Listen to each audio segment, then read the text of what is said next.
We have an interesting twist this morning to science. Nampa students are getting a head start in life by learning about forensics. This week's innovative educator partnered with Idaho State Police and St. Alphonsus to take science to a whole new level, and Brenda Rodriguez has more on that. Inside a science classroom, I try to use real-life experiences. Students learn about plants, Earth, even space. But what about forensic testing? Forensics, like the blood typing, is they can pull their blood type to see what blood type they are, either A, B, or O. It's usually used in crime scenes. They use that in crime scenes, and then they can take that further on down and get the DNA out of the blood type. That's what Kiester is teaching his students at Columbia High School in Nampa. And all the students were able to do that. There was a couple of them in each class that opted not to poke themselves and get their blood type. They also use unique items like bananas. We're pulling DNA out of bananas, and they're actually seeing the DNA strands in bananas. But this lesson has a bigger purpose.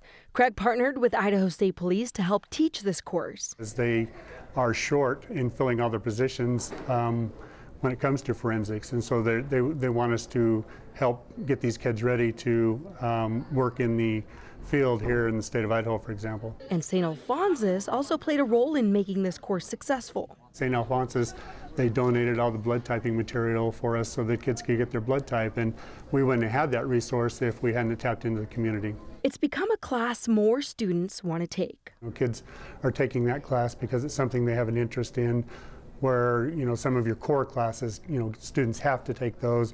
They're not as excited, but you can also make those exciting too. And his main goal as a teacher? Get the kids interested, get them involved, so interactive. Craig Kiester, innovative educator.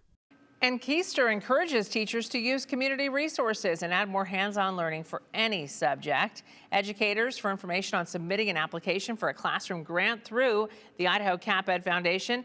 And if you want to nominate an innovative educator, send us an email to innovativeeducator@ktvb.com so you can apply for a grant or nominate a teacher in your life.